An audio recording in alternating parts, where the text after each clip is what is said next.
Hi there folks, welcome back. Now, blocking out our forms and our anatomy can be carried out in several different ways. We can sculpt directly onto our mesh, as we have here, or we can use primitive shapes to block out all the important forms.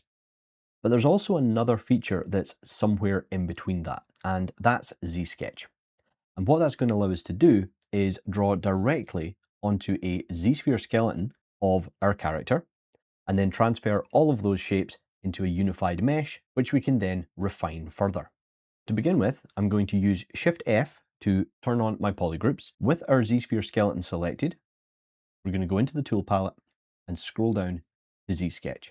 In this menu, we're going to turn on the Edit Sketch button, and then moving over to the brushes, you'll notice that we're working with a far more reduced selection here. In this case, it's a good idea just to stick with the defaults while you get started with this feature. So let's start by blocking out some shapes for our character's torso. I'm going to lower my brush size and just drag out something for the clavicle.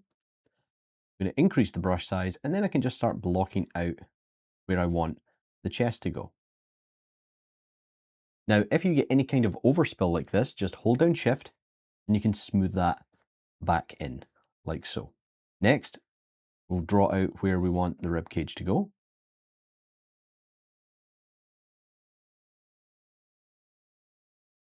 And then we can start adding in some finer detail with a smaller brush.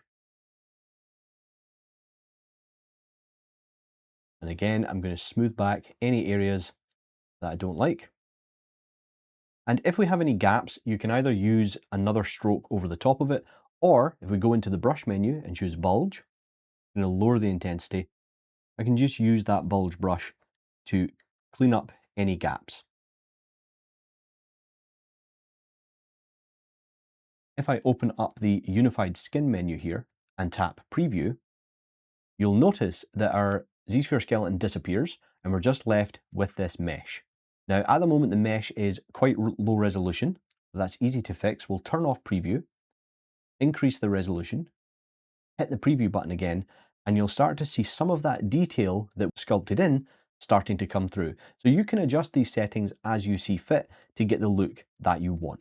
Once you're happy with it, say we are with this, I'm just going to maybe set the subdivision up one more level so it's a little bit smoother. Now, to get this into a mesh that I can continue to refine, all I have to do is hit the Make Unified Skin button. Now, as standard, Zbrush is going to save this out as a separate subtool. All we're going to do is turn off the preview for this, and I'm going to go down to Append and choose that subtool. And now I can use all of the standard brushes inside the ZBrush to continue smoothing and refining my mesh. So there we go, folks. That is the ZSketch feature inside of ZBrush. Go and give it a try, and I'll speak to you all again real soon.